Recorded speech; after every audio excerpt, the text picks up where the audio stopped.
अस्सलाम वालेकुम। मैं हूं अख्तर रज़ा एडवोकेट। आज हम 162 और 163 सीआरपीसी पर रोशनी डालेंगे।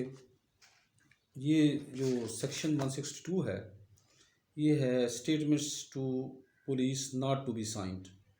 यानी एक तो जो आप स्टेटमेंट पुलिस को देंगे उस पर दस्तखत नहीं होने चाहिए। दूसरा, use of such statements and evidence, कि ये जो एविडेंस के अंदर इन स्टेटमेंट्स को आपने यूज़ करना है या नहीं करना, या करना है तो किस तरह करना है, ये सिचुएशन इसमें डिस्कस की गई है। तो ये जो हमारा सेक्शन 162 है वो नो से शुरू होता है, यानी जो बात आगे होगी मनफी में होगी।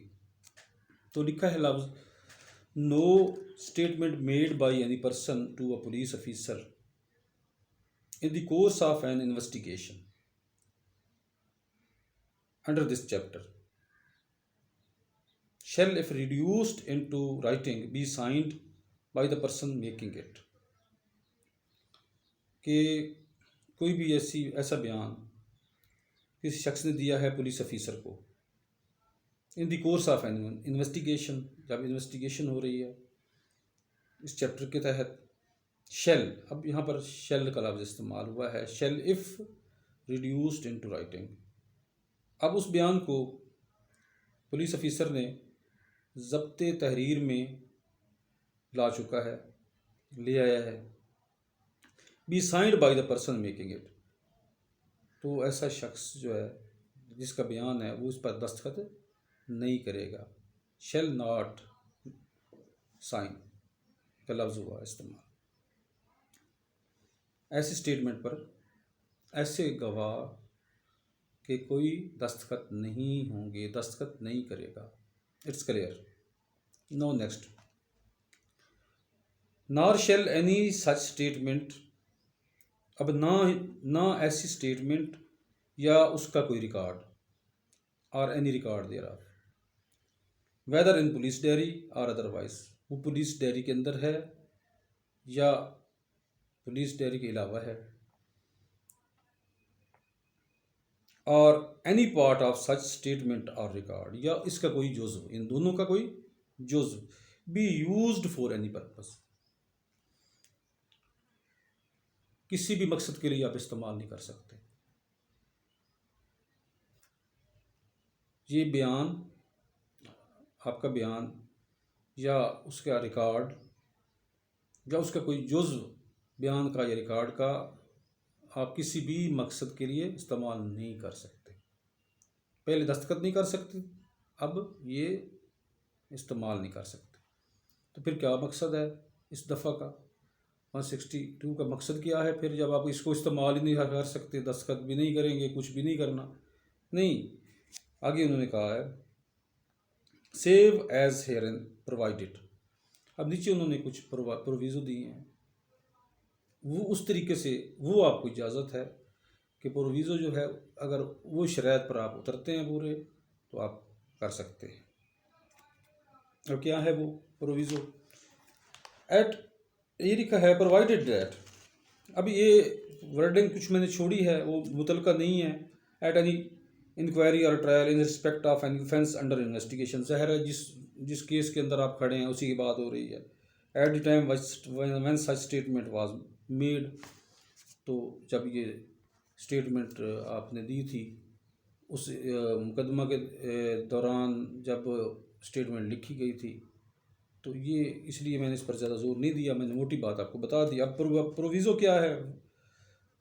प्रोविज़ो ये है कि जब ऐसे शख्स को, ऐसे गवाह को तलब किया जाएगा जिसने उस वक्त स्टेटमेंट दी थी 161 की, provided that when any witness is called for the prosecution in such inquiry or trial whose statement has been reduced into writing as aforesaid, कि जब उसने, इस शख्स ने उस वक्त स्टेटमेंट अंडर सेक्शन 161 दी थी, अब उसको प्रोसिक्यूशन ट्रायल कोर्ट में शुरू हो गई है, तो अब उसको इस मकसद के लिए बुलाया जा रहा है। तो क्या है? The court shall on request of the accused. अब अदालत जो है मुलजिम की दरख्वास्त पर refer to such writing and direct that the accused be furnished with a copy thereof. अब ये छोटा सा मरला है कि अब ये शख्स बयान दे रहा है कहाँ पे, ट्रायल कोर्ट में। पहले दिया था 161 का बयान पुलिस के सामने, वहाँ पर कुछ चीज़ और बताई थी। मसलन उसने कहा था कि ये जब इंसिडेंट या वाक़या हुआ उस वक्त मैं शोर सुनकर वहाँ पर पहुँचा, तो उस वक्त वक़ूआ तकरीबन ख़त्म हो चुका था। अब ये 161 के बयान में उसने बताया। अब ट्रायल कोर्ट में यहाँ पर आया है, उसने कहा जी जब ये वक़ूआ हुआ, सरजद हुआ, तो मैं वहाँ मौजूद था, मैं वहाँ मौजूद था। तो it is a contradiction, a big contradiction. अब इस तज़ाद को कैसे हम साबित करेंगे कि ये इतनी बड़ी बात की, उस वक्त आप मौके पे मौजूद नहीं थे, वो पहुँचे हैं तो वह ख़त्म हो गया। अब आप कह रहे हैं जी मैं तो मौजूद था। अब हम इसको कैसे साबित करेंगे भाई? ये तो बहुत बड़ी इम्प्रूवमेंट है जो कर दी है गवाह ने। तो हम क्या करेंगे, दरख्वास्त करेंगे अदालत से कि इसकी जो स्टेटमेंट है 161 की वो हमें फर्निश करने की, पेश करने की बिफोर दी विटनेस इजाज़त दी जाए। अदालत हमारी दरख्वास्त मंजूर करती है अगर, तो वो इजाज़त देगी, वो स्टेटमेंट जो होगी फर्निश करने की इजाज़त देगी। वो जो स्टेटमेंट होगी वो हम मुलजिम से पूछेंगे, जनाब आपने उस वक्त 161 का बयान दिया? वो कहता है जी दिया। नहीं दिया तो बात ही ख़त्म हो गई।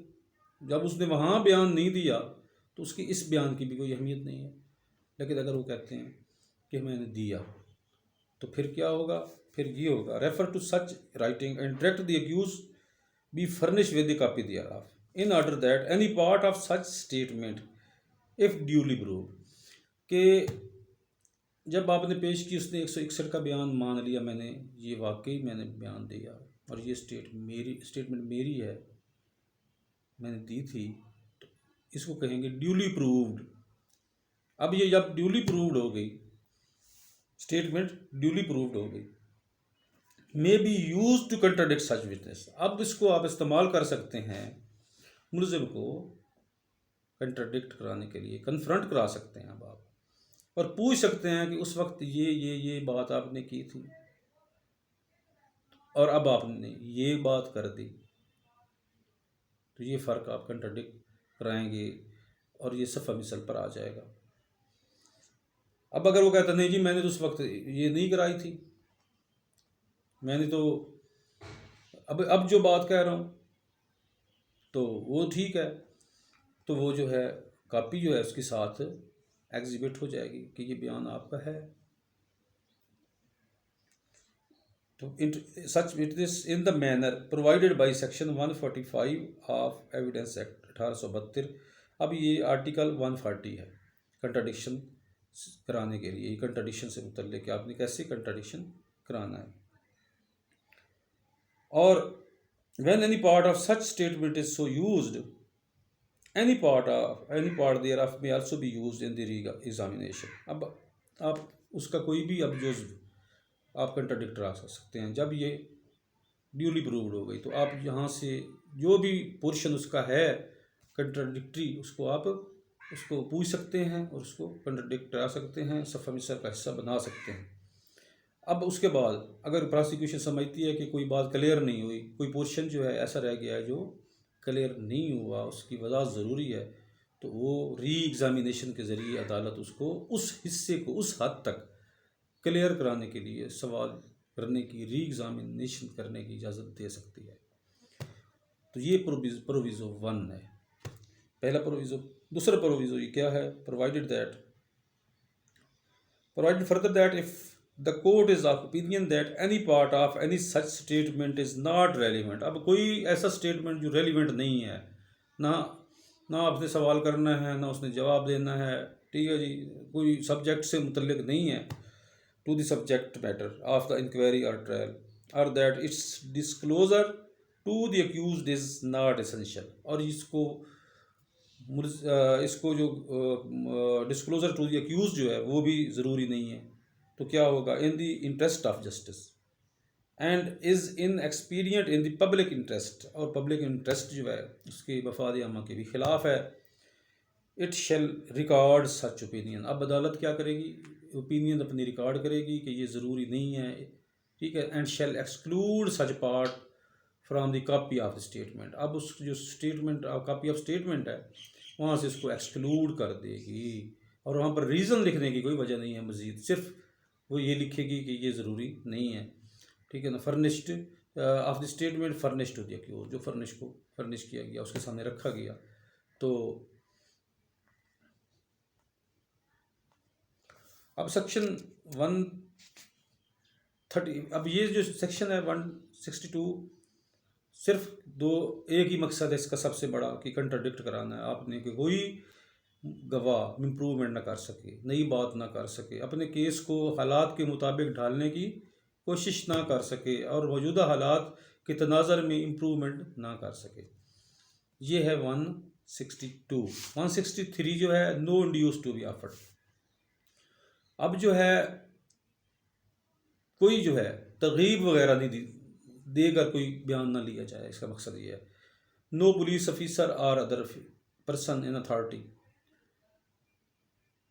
shall offer or make or cause to be offered or made any such inducement, threat or promise as is mentioned in